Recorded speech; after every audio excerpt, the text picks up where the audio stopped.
Salam əziz traderlar, yenidən təlim videomuza xoş gəldiniz. İnşallah bu təlim videosunda biz sizə, yəni mən sizə fund printi izah eləyəcəm.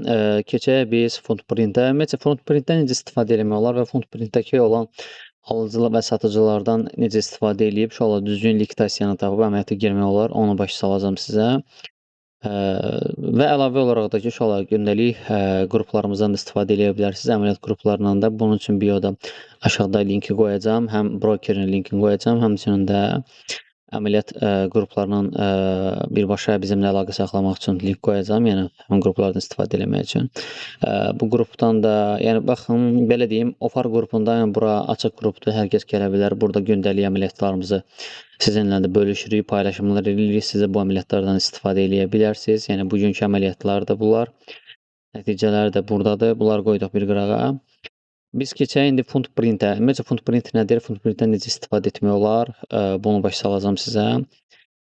Keçək biz fund printə. İnşallah fund print nədir? Fund printdə alıcıların və satıcılarını birbaşa görə bilirik. Yəni vizual olaraq görüntü var. Yəni normal qrafikdə biz burada şamın içərisində nə qədər alıcının və nə qədər satıcının olduğunu görə bilmirik. Bəzən də düşünürük ki, burada satıcı mum varsa, deməli qiymətdə satıcılar daha çoxdur. Amma bəzən olur ki, inşallah bu satıcı mumun içərisində sonradan alıcılar yerləşir deyə, yəni qiymətin yüksəlməsi yarana bilir və yaxud da ki, qiymətin buradakı liquidasiyası olduğuna görə qiymət liqdləri yığır, ondan sonra bir düşüşlər icra edir və biz bunu fund printdə necə görə bilərik? İnşallah gəlin birinci növbədə fund printin içərisinə baxaq və bunu biraz müzakirə eləyək.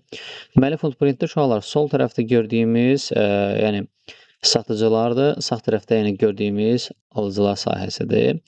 Yəni burada isə delta yazılıb və total yazılıb. Deməli, birinci növbədə satıcılar tərəfdə, yəni sol tərəfdə yerləşən satıcılarda, yəni 2 nöqtə, yəni 23.16K-lıq bu kontraktda bağlıdır. Yəni kontraktda nə qədərdir onu hesablayıb, yəni burada lot həcmi ilə hesablaya bilərsiniz məbləği. 22.49 burada alıcılar olub. Total burada satıcıların üstünlüyü olub delta mənfi 669. Delta uşaqlar qiymətin ən sonuncu təyinatıdır. Yəni bu da deməkdir ki, sol və sağ tərəfdə birləşən alıcı və satıcıların daha hansı güclü olub onu göstərir. Total isə total nə qədər alıcı və nə qədər satıcı olub deyə onu göstərir. Yəni burada məsəl üçün burada biz görə bilərik ki, qırmızı mum olaraq bitirib, amma içərisinə baxanda, deltaya baxanda deltada daha çox alıcı var burada. Alıcı ilə bitirib qiymət. Bu demək deyil, növbəti əməliyyat düşüş olacaq. Növbəti deltaya baxdıqda biz burada nə görürük? Yenə də alıcılar var burada üstünlüyü daşıyır. Növbəti deltaya baxanda yenə alıcılar üstünlüyü daşıyır. Növbəti deltada isə burada da yenə də alıcılar üstünlüyü daşıyır. İndi burada niyə məhz qiymət alıcıların üstünlüyü ola-ola da qiymət düşür? Bu marketin sistemidir. Uşaqlar bunu bilənlər, yəni fərqli-fərqli istifadə edənlər də var ki, məsəl üçün bu deltada çoxlu sayda satıcı varsa bu qiymət düşəcəyinə bir işarədir. Yəni hamı buradan da satır. Məsəl üçün biz burada baxdıqda çoxlu sayda satıcı var deyə qiymət buradan bir düşüş icra eləyib. Amma sonra alıcılar yanıb. Qiymət niyə qalxmır? Qiymət qalxa bilməz hələ ki, çünki burada alıcıları stop etməlidir qiymət. Yəni birbaşa gələndən sonra, yəni stopla yığandan sonra qiymət yüksələ bilər. Yəni biz də bu deltadan necə istifadə edə bilərik? Sadəcə buna baş saldım. Yəni demirəm bu qaydada istifadə etməliyik. Biz bu qaydada istifadə etmirik əlbəttə ki. Yəni yüksələn bir qiymətdə üzr istəyirəm. Yüksələn bir qiymətdə alıcı və satıcı kütləsinə baxırsan. Yəni bu sahədə diqqətlə baxanda burdan, baxın burdan. Bura qədər çoxlu sayda deltaya baxdıqda satıcılar olub. Çoxlu sayda. Və bu da ona işarədir ki, hansı ki balinalar dediklərimiz, yəni market makerlər olsun, fərqi yoxdur. Liquidasiyalar yığacaqlar. Yəni buranın üstünün stopları var. Daha çox satıcı var deyə yuxarı vururlar qiyməti. Bunların stopunu yığmaq üçün, aydınmı? Buradakı liqdəni götürmək üçündür. Buradakı stopları yığmaq üçündür. Sonra yenə qiymətə baxırıq, deltaya baxırıq, artıq deltalar zəifləyir. Satıcılar, alıcılar, satıcılar burada yenə də satıcılar başlayıb daha çox deltada. Total deltaya baxanda yenə də satıcı üstündür və bu bir daha liquidasiyadır. Aydındırmı? Bir daha alıcı ilə başlayıb qiymət üstünü liquid edib, sonra qiymətdə nə yaranıb? Deltaya baxırsan. Burada diqqətlə baxanda 2 nöqtə, deyək ki, 2K-lıq bir delta var alıcı qüvvəsi ilə. Qiymət burada bitirib. Sonra satıcı qüvvəsi var. Yəni satıcılar girib işə, deltalara baxdıqda daha çox satıcı var. Deməli qiymətin burada bir daha likvidasiyası qalır. Yəni qiymət bir daha burada stopları yığa bilər. Yəni siz bu footprintdən bu qaydada istifadə eləyərək, əlbəttə ki, texniki analizlə birlikdə, yəni hər hansı bir analizi təkmilləşdirmisinizsə, onun üzərinə bunu da əlavə eləsəniz, siz daha bir 1-0 öndə ola bilərsiniz. Yəni burada siz artıq insanlar nə edir? Yəni order flow-da nə görürük, nə bilirik? Order flow-da bunu bildik ki, burada çox alıcı və çox satıcının yerləşməsi var. Amma order flow-la footprint-i birləşdirəndə deltaya baxanda, yəni vizual görüntüyə də baxanda biz görürük ki, bunun içərisində nə qədər alıcı var, nə qədər satıcı var. Biz bunu da görüb ticarəti gerçəkləşdirə bilərik, amma diqqətli şəkildə. Yəni mən bu dərsi keçdim, bu dərsi başa saldım. Bu o demək deyil, bunu götür get ki, yəni belə bir zona gördün, gir əməliyyatı yox. Daha güclü liqtələr harda yerləşir? Baxmaq lazımdır. Yəni bu bazardır. Bu bazarın düşüş səviyyəsidir. Bir trendi market strukturun belə deyək, yaxın məsafədə pozulmasıdır. Özünə yaxın məsafədə maksimum pozulmasıdır. Yəni qiyməti yön dəyişməsinə bəllidir. Yəni qiymət yön dəyişəndən sonra nə edə bilər? Buradakı stopları, buradakı hədəfləri yığmalıdır. Yəni eyni qaydada buradakı stopları da yığmalıdır. Yəni burada güclü zona olub reaksiya götürüb qiymət növbət dəfə test etmir ona. Qiymət növbət dəfə oranı qırıb və üstündə bitirib sonra yüksəklərə gedir. Və burada da biz necə istifadə eləyə bilərik? Dediyim kimi, siz düşünürsünüz ki, bunların içərisində daha çox alıcı var deyə qiymət yüksəlib. Aydındırmı? Yəni bura gələndə, yaxınlaşanda, deltaya baxanda, deltasında görürsən ki, güclü şəkildə alıcı yerləşib və qiymət yüksəlib. Amma əksinə, qiymət diqqətlə burada baxanda, buradakı deltaları hesablayanda, yəni burada baxdıqda məsələn satıcılar, burada cəmi 2 alıcı var, biri 1K-lıqdır, biri də 199-dur. Bu o qədər önəmli deyil. Çoxlu sayda satıcı var. Qiymətin burada artıq liqtəsi yaranıb. Buradan qiymətin liqtasiyası yaranıb. Yəni stop səviyyələr burada yerləşir. Bunlar doldurulmalıdır. Eyni qaydada market gəlir, doldurur. Görsən sonradan yenə satıcı ilə bitir. Delta yenə satıcı ilədir. Amma qiymət baxanda alıcı mı bitirib? Yəni bu o demək deyil ki, bu qiymət zirvəyə gedəcək. İşarə vermir. Görsən satıcı bitirib. Satıcı bitirdiyinə görə burada da satıcılar bitib. Satıcılar neyinir? Satıcılar çoxalır. Deməli nə olur? Üstə stoplar qalır. Burada stoplar qalır. Yəni alıcı başlayır, stoplar yığır.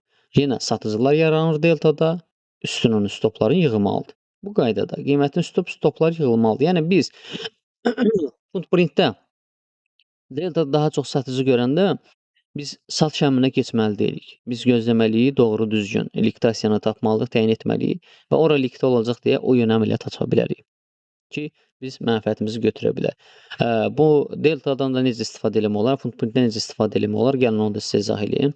Deməli, TradingView-da qeydiyyat edirsiniz. Əgərləri premium götürmüsünüzsə, yeni bir Gmail-la, yeni bir kart hesabı ilə təzədən ödənişsiz 1 aylıq ödənişsiz götürə bilərsiniz. Gəlirsiniz buradakı mumlara girirsiniz. Yəni burada gördüyünüz kimi burada footprint var. Üzərindən vurduqda uşaqlar bu footprint açılır və burada adi qrafikdir. Sadəcə grafikdir. Grafikin içərisində, yəni bir mumun içərisində nələr baş verir onu göstərir. Burada deyilənlərə görə ki, bu 100% düz deyil. 100% onsuz heç nə düz deyil uşaqlar. Yəni bu delta 100% deyil. Yəni bütün alıcılar və satıcılar burada mümkün deyil olsun. Uşaqlar bunun üçün başqa bir platformalar da mövcuddur. Ödənişli platformalar mövcuddur. Hansı ki, bundan daha güclü yaraya bilər işə. Bizim əlimizdə olan budur. Biz əlimizdə olanı istifadə edib əldə əgər mənfəətlər götürə biliriksə, pozisiyalar tapıb girişləyib xeyir götürə biliriksə, profit ola biliriksə, deməli bu bizim işimizə yarayır. Yəni biz də bundan istifadə etməliyik və istifadə qaydasını da uşaqlar başa saldım sizə. Yenə də deyirəm uşaqlar, bu bir dəfəlik, yəni mən sizə bir dərs keçirəm, siz buna baxıb bütün əməliyyatlarda uğurlu olacaqsan deyə bir şey yoxdur. Sən bunu test etməlisən, yanlışları tapmalısan. Daha düzgün hansı pozisiyada işləyir, hansı zonada işləyir, ya trenddə işləyir, yəni qırılmada işləyir, düzgün liqtasiyalarda işləyir, harda güclü işləyir uşaqlar. Bunu tapıb bundan istifadə etməlisiniz mütləq dərəcədə. Yəni texniki analizdə eləyəndə düzgün şəkildə texniki analiz eləyin, tələsməyin.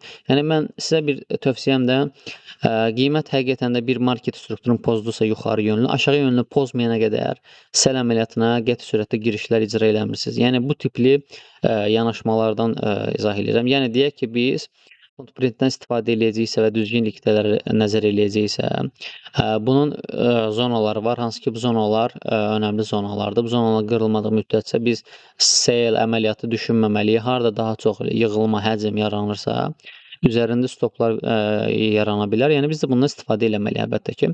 Yəni qiymət nə vaxt düşdü? Qiymət diqqətlə baxanda heç bir bölgədən aşağı yönlü diblər bir-birini keçə bilməyib, yəni yuxarı yönlü trend istiqamətində hərəkət edir qiymət. Yəni qiymət artıq bu zonanı keçdiyinə görə bir düşüş icra eləyir.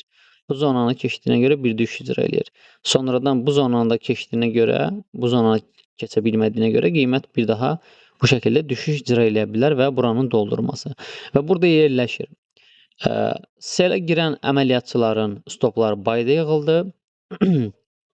Baya girən əməliyyatçıların stopları isə seldə yığılır. Aydındırmı? Bu qaydada istifadə eləyin. Ümid edirəm ki, bu dərs sizin üçün məlumatlı oldu. İnşallah ticarət sahəsi genişdir. Ticarət sahəsində nə qədər çox bilsəniz, o qədər yaxşıdır. Amma hər şey istifadə eləyim deyə yox. Düzgün bir strategiya təkmilləşdirib onun yolunu davam eləməsiniz ki, o strategiyada olan yanlışlıqları biləsiniz və əlbəttə ki, düzgün psixologiyada olasınız və disiplinli ticarət eləyəsiniz. Uşaqlar, bu sahədə uğur qazanmaq çox-çox çətindir, amma uğur qazandıqdan sonra fərqinə varsan ki, düzgün nizam-intizam, disiplinlə və düzgün giriş yolunu tapıb və düzgün giriş yolunu gözləyəndən sonra mənfəət gəlir. Və bunu gözləyib bura qədər də güclü psixologiyaya sahib olmaq lazımdır. Bu ticarət sayəsində uşaqlar 99% insanlar onsuz da itirir də, hamının bildiyi bir şeydir. 1% insanlar qazanır. Bu deməkdir ki, hər adam bu ticarət sayəsində uğurlu ola bilməz. Sən bu ticarət sayəsində uğurlu olmaq istəsənsə, uşaqlar bizə müraciət edə bilərsiniz. Ödənişsiz dərslərimiz mövcuddur. Artıq 6-cı qrup yaranıb. Mayın 15-dən etibarən ödənişsiz qrup dərslərimizlə başlayır. Keçid edə bilərsiniz. Heç bir ödəniş alınmır. Heç bir yerə qeydiyyat olunmur. Heç bir yerə depozit olunmur, tələb olunmur. Bu sizin şəxsi fikrinizdir, şəxsi qərarlarınızdır. Biz sizə dərs keçirik.